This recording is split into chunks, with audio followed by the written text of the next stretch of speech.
बिस्मिल्लाहिर्रहमानिर्रहीम। अस्सलामु अलैकुम वरहमतुल्लाहि वबरकातुहू।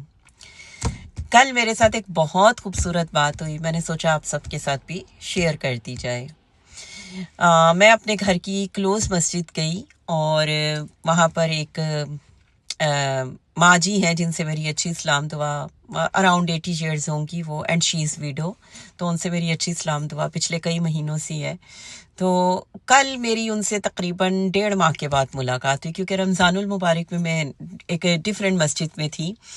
तो मैं असर के करीब गई, असर की नमाज, मगरिब की, इशा की वहाँ पर पढ़ने का मेरा इरादा था। और असर की नमाज के बाद चूँकि हम लोग नवाफिल नहीं पढ़ सकते हैं, तो फिर ये होता है कि असर की नमाज़ पढ़ने के बाद वज़ू तो चल ही रहा होता है, तो कुरान मजीद की तिलावत कर लें, दुरूद शरीफ पढ़ लें, मगरिब तक ये इस चीज़ की ख्वाहिश रहती है। तो जब मैंने असर की नमाज़ पढ़ी तो मैंने एक चेयर पर मैं बैठी, सामने एक चेयर रखी, रील रखी, उसके ऊपर रील कहते हैं, रील क्या कहते हैं उसको, उसके ऊपर कुरान मजीद खोल के रखा। तो अम्मा जी आ गई, अम्मा जी आ गई, उन्होंने सलाम दुआ की। मैं अभी कुर्सी पे बैठी थी, सामने कुरान मजीद था, पढ़ने लगी थी, तो मैं खड़ी हुई, उनसे सलाम दुआ की। 3-4 मिनट उनसे बातचीत रही इसी तरह से खड़े खड़े।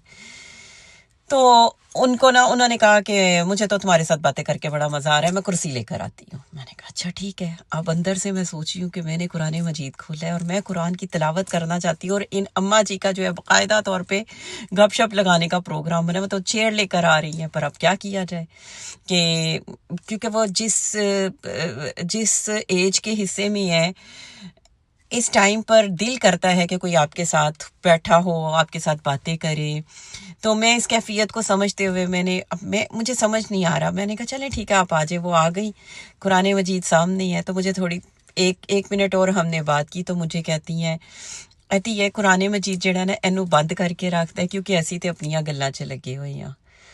मैं उन्हें देख रही हूँ और दिल मेरा अंदर से इतना कर रहा है कि मैं कुरान मजीद की तिलावत करूँ, लेकिन मैं उन किसी किस्म का मैं उन्हें हर्ट नहीं करना चाहती थी, उन्हें कोई जवाब नहीं देना चाहती थी।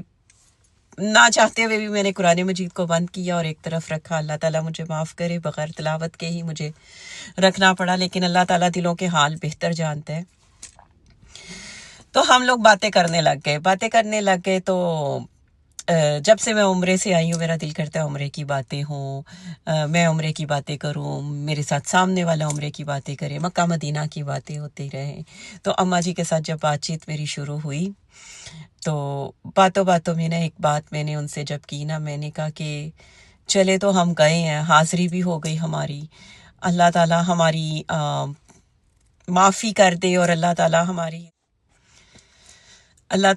माफ़ी कर दे, और अल्लाह ताला हमारी इस हाज़िरी को कबूल कर दे। बस अब इस चीज़ का अंदेशा रहता है, और कि बहुत बहुत ज़्यादा एहतियात के साथ चलने की कोशिश रहती है कि किसी किस्म की किसी की दिल आज़ारी ना हो, और दूसरे के लिए नेगेटिव वर्ड ना हो। अपने आप को हम लोग जितना मर्जी मुजरिम बना लें, अपने आप को सरेंडर करके जो मर्जी अपनी ज़ात के लिए हम जो मर्जी बात कर लें, लेकिन दूसरे के लिए कोई बात नहीं निकलनी चाहिए। तो बस अल्लाह ताला इस चीज़ को कबूल करे और अल्लाह ताला माफ़ कर दे। बहुत ज़्यादा अंदेशा है इस बात का कि अल्लाह ताला पता नहीं हमें माफ़ करेगा भी कि नहीं करेगा। अब ये मैं उनसे, अम्मा जी से बात कर रही थी। अम्मा जी ने इतना खूबसूरत मुझे जवाब दिया, उन्होंने कहा तीये जे अल्लाह ने भी सानू माफ़ नहीं करना तो फिर सानू कौन माफ़ करेगा।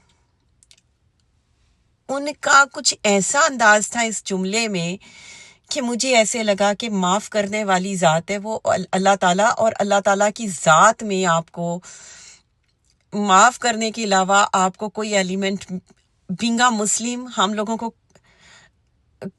और हमें कुछ सोचना भी नहीं चाहिए। अल्लाह ताला तो अगर हमारे वालिदैन हमें माफ़ कर सकते, वो तो 70 माओं के जितना प्यार करता है।